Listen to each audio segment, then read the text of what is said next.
तो टॉपिक है अपना sexual reproduction in flowering plant. तो यहाँ ये तो समझ आ गया होगा कि अपन किसके बारे में पढ़ेंगे, प्लांट के बारे में पढ़ेंगे। तो वैसे प्लांट जो फ्लावर को अराइज करते होंगे, राइट। और कौन से फ्लावर की बात करेंगे, तो इसमें बाइसेक्सुअल फ्लावर की स्टडी करेंगे। बाइसेक्सुअल फ्लावर मतलब क्या होता है? बाइसेक्सुअल फ्लावर मतलब कि इसके अंदर मेल सेक्स ऑर्गन भी होगा और फीमेल सेक्स ऑर्गन भी होगा, हमारे जैसा अलग अलग नहीं होगा। ओके, मेल सेक्स ऑर्गन का नाम होता है एंजियोस्पर्म और फीमेल सेक्स ऑर्गन का नाम होता है जिम्नोस्पर्म, राइट। अब हम बात करते हैं तो फ्लावर जो होता है ना, उसका जो स्टॉक होता है उसके सामने प्रेजेंट होता है थैलेमस। और थैलेमस जो होता है वो 4 चीज़ों को कंसिस्ट करके रखता है, कैलरिक्स, कोरोला, एंड्रोशियम और गाइनोशियम। अभी डायग्राम पे मत जाओ, डायग्राम पे अपन आएंगे थोड़े देर पे। ओके, एंड्रोशियम की बात करो तो ये मेल रिप्रोडक्टिव ऑर्गन होता है जिसका यूनिट है stamen. Gynoecium female reproductive organ होती है जिसका यूनिट है कार्पेल और पिस्टिल। ओके, स्टामेन की बात करते हैं। स्टामेन के अंदर 2 चीज़ होता है, एक है एंथर, दूसरा फिलामेंट। एंथर जो होता है इसको अपन मेल गैमेटोफाइट कहते हैं और इसी का काम होता है मेल गैमेट को प्रोड्यूस करना, जो कि पॉलन ग्रेन होता है। कौन होता है? पॉलन ग्रेन होता है, हमारे तरह मत कह देना, तो पॉलन ग्रेन होता है। और ये एंथर जो होता है ये बाइलोब्ड होता है and each lobe content डाइथिकस। Filament क्या है सर? फिलामेंट कुछ नहीं, ये जो है इसको सपोर्ट प्रोवाइड करता है। मैं प्रोटेक्शन बोलने वाला था, सॉरी एंड इसमें प्रोटेक्शन वर्ड मत यूज़ करना, वो सिर्फ और सिर्फ ह्यूमन रिप्रोडक्शन के लिए बना है। ओके, तो ये जो फिलामेंट है वो बहुत थिन लाइक स्ट्रक्चर होता है जो कि एंथर को सपोर्ट प्रोवाइड करके रखता है, जो कि गिरने नहीं देगा उसे, समझे? मतलब कि ऐसा नहीं कि नाजुक होता है पर गिरने नहीं देगा, मतलब उसे टूटने से बचा के रखता है एक तरह से। उसके बाद हमें पढ़ना है फीमेल सेक्स ऑर्गन के बारे में, जिसको किसको क्या काम ने गाइनोशियम का है। गाइनोशियम के अंदर हमने देखा ना क्या 2 चीज़ आते हैं, कार्पेल एंड पिस्टिल। अब इसका डायग्राम भी देखेंगे पर उससे पहले कुछ समझ लो। इसके अंदर पिस्टिल के अंदर भी 3 चीज़ आते हैं, stigma, style and ovary. Stigma जो होता है ये एंथर को कलेक्ट करने का काम करता है। स्टाइल जो होता है ये लॉन्ग ट्यूब लाइक स्ट्रक्चर होता है। ओवेरी जो होता है ये बहुत ही पिस्टिल का जो निचला हिस्सा है वहाँ पर प्रेजेंट होता है, बेसल पार्ट में प्रेजेंट होता है। ओवेरी के अंदर ओव्यूल होता है, ओव्यूल के अंदर प्लाजेंटा होता है। देखो फर्टिलाइजेशन जो होता है ना वो ओव्यूल में भी होता है और ओवेरी में भी होता है। अगर ओव्यूल में फर्टिलाइजेशन होता है तो उससे क्या बनेगा? सीड बनेगा। अगर ओवेरी में फर्टिलाइजेशन होता है तो उससे फ्रूट बनता है।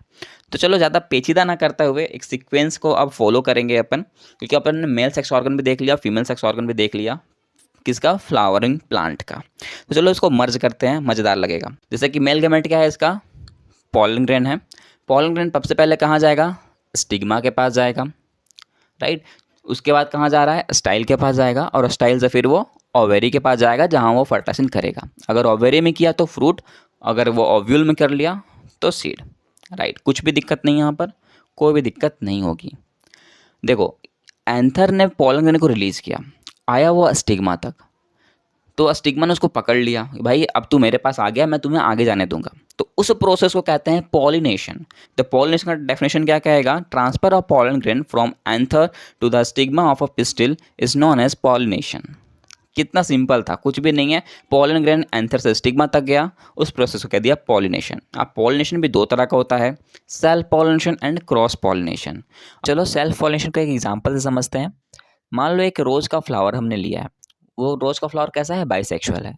तो अगर उसी का पॉलन ग्रेन अगर उसी का स्टिग्मा तक पहुंच जाता है तो उस प्रोसेस को कहेंगे सेल्फ पॉलिनेशन, जैसा कि आपको फिगर में दिख ही रहा होगा। अब मान लेते हैं कि एक रोज़ का फ्लावर है और एक कोई दूसरा फ्लावर ले लो, एक का पॉलन ग्रेन दूसरे के स्टिग्मा तक पहुंच रहा है, तो उस तरह के पॉलिनेशन को कहेंगे क्रॉस पॉलिनेशन। आपको एग्जांपल यहाँ पर दिख ही रहा होगा, ए टू बी गया, इट मीन्स वो सेल्फ पॉलिनेशन है। बी टू सी जा रहा है, वो हो गया क्रॉस पॉलिनेशन। तो अगर आपको ये ट्रिक अच्छा लगा तो सब्सक्राइब जरूर करना। ओके, यहाँ तक कुछ समझाने की बात तो थी नहीं, बस लॉजिक लगाना था। अब हमने यहाँ क्या बोला था? मैटिंग होने की बात कहीं कही थी क्या? बिल्कुल बिल्कुल, ओवेरी और ओव्यूल में ना। तो अगर ओव्यूल में जाके फर्टिलाइजेशन कंप्लीट होता है तो वो सीड बनाएगा। क्या बनाएगा? सीड बनाएगा। हम सबको पता है ब्रो, सीड कहाँ पर होता है? फ्रूट के अंदर होता है, राइट। फ्रूट के अंदर होता है, बहुत अच्छी बात कही है अपन ने। और सीड कब बनेगा? फर्टिलाइजेशन के बाद बनेगा। सीड है तो सीड के अंदर सीड कॉट भी होती है, बाहरी वाला कवरिंग हार्ड होता है कि नहीं होता? बिल्कुल होता है। अब उसके अंदर होता है एम्ब्रियो, तो वो जो है मोनोकोट भी हो सकते हैं और डाइकोट भी हो सकते हैं। डाइकोट मतलब कि जिसके अंदर 2 कोटलेडन हो, मोनोकोट जिसके अंदर 1 कोटलेडन हो। तो डाइकोट मतलब कि क्या? कभी खाया आपने डाइकोट को? हाँ सर क्या बोल रहे हो, डाइकोट कैसे खा सकते हैं? बिल्कुल बिल्कुल बताता हूँ। आपने बादाम खाया है, वो कैसे होते हैं? डाइकोटिलेडन्स होते हैं। चना खाया है, डाइकोटिलेडन्स है। बीन्स खाए हो, वो भी डाइकोटिलेडन्स है। मतलब जिसके दो कोटिलेडन हो वो हो गया डाइकोटिलेडन। अब मोनोकोट की बात करते हैं। आपने कभी गन्ना का जूस पिया है? हाँ तो गन्ना तो देखा ही होगा, शुगर केन। हाँ तो वो क्या है, मोनोकोट है। आपने अभी के सीज़न में अभी बात कर लो, अभी तक ज़्यादा मकई बिकता होगा, राइट? आपने मकई खाया ही होगा। नहीं खाया है क्या? पॉपकॉर्न सभी खाते हैं यार, तो मकई नहीं जानते क्या? वो कैसे होता है? मोनोकोट होता है। तो मोनोकोट और डाइकोट आपको क्लियर हो गया होगा, राइट? कोटिलेडन तो हमने देख लिया। रेडिकल की बात करते हैं तो रेडिकल का काम होता है रूट को अराइज करना, राइट? जब वो टूटता है एसिड तो सबसे पहले रूट बनता है। रूट से फिर क्या होगा? प्लूमुला राइज होंगे, मतलब स्टीम राइज होगा। अब ये जब स्टीम राइज होगा तो उसे हिम्मत भी तो चाहिए, ताकत भी तो चाहिए सीधा खड़ा रहने की। तो वो एम्ब्रियोनल एक्सिस जो होता है उसे एक्सेस प्रोवाइड करता है कि भाई तुम सीधा ही रहना, टेढ़ा मेढ़ा मत हो जाना, टूट के गिर मत जाना। तो इससे ज़्यादा जानकारी आपको लेने की ज़रूरत नहीं है, क्योंकि आपको इससे ज़्यादा पूछेगा भी नहीं, क्योंकि बुक में ही नहीं है। ओके, अब बात करते हैं फ्रूट की। तो फ्रूट जो होते हैं ना, ये ओवरी से डेवलप हुए रहते हैं। और फ्रूट में भी फ्लैसी हो सकते हैं और में भी ड्राई भी हो सकते हैं। खाए हो कि नहीं कभी? खाए ही होगे।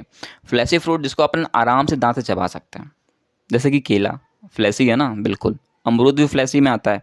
ओके। एंड ड्राई फ्रूट अब काजू हो गया, हाँ कितना मज़ा है यार। बादाम हो गया, ये सब ड्राई फ्रूट है। अब बोलोगे सर आपने तो बोला कि ड्राई फ्रूट को चबाने में थोड़ा दिक्कत आएगी। अरे रुको यार, सुनो तो पहले। आपने कभी कोकोनट खाया है? नारियल यार खाया है ना, बिल्कुल। उसमें ताकत लगती है कि नहीं लगती? लगती है। अब जो कह रहा है ना नहीं लगती, वो एक एक्सपेरिमेंट कर सकता है। कोई आपके पास दादा होंगे ना, दादा तो होंगे ही, तो उनको जा कर के बोलना कि दादाजी आप एक नारियल खा लो मेरी तरफ से। भाई उनके पास दो चार जो दांत बचे होंगे ना, वो भी गायब हो जाएंगे। और वो गायब हो जाए ना, पर तुम वहाँ से ज़रूर गायब हो सकते हो, क्योंकि यार वो बहुत ठोकेंगे तुम्हें, क्योंकि यार तुम मतलब उन्हें चिढ़ा रहे हो एक तरह से, राइट? तो वो एक्सपेरिमेंट कर सकता है। देखो कितना मज़ेदार एक्सपेरिमेंट है ना। एक्चुअली चैप्टर तो कंप्लीट हो चुका है, पर दो चीज़ एक्स्ट्रा मैं बताता हूँ। एक होता है ट्रू फ्रूट, एक होता है फॉल्स फ्रूट। ट्रू फ्रूट उसको कहेंगे जो ओवरी में ही डेवलप हुए हों, जैसे कि मैंगो, कीवी, प्लम्स, पियर्स, ये सब। एंड फॉल्स फ्रूट उसको कहते हैं जो थैलेमस से डेवलप हो जाएं, राइट? जैसे कि एप्पल, स्ट्रॉबेरी और काजू। सोच लो भाई, काजू खाते हो ना, ये फॉल्स फ्रूट है। हम झूठा फ्रूट खाते हैं, मजाक नहीं है, कसम से। ओके, क्या मज़ेदार बात कही अपन ने। एक होता है, चलो और एक बता ही देते हैं मेरे तरफ से। एक होता है पार्थेनोकार्पी फ्रूट। पार्थेनोकार्पी फ्रूट वैसे फ्रूट होते हैं जो विदाउट फर्टिलाइजेशन ही ग्रो करते हैं, जैसे कि बनाना, गुआवा और एप्पल। सोच लो भाई, बनाना जो होते हैं ना, वो बिना फर्टिलाइजेशन के ग्रो हो जाता है, सुना जाए चाहिए तो। ओके, तो यहाँ पर अपना चैप्टर जो है पूरा कंप्लीट होता है, और हमने एक सीक्वेंस में बनाया है, तो आपको प्रॉब्लम नहीं होगा। और मैं एक चीज़ बोलूँगा कि ऐसे ही चैनल पे विजिट करते रहो, वीडियो को देखते रहो, और कमेंट करो, सब्सक्राइब करो, लाइक बढ़ाओ, जितना हो सके शेयर करो यार, और क्या बोलूँ।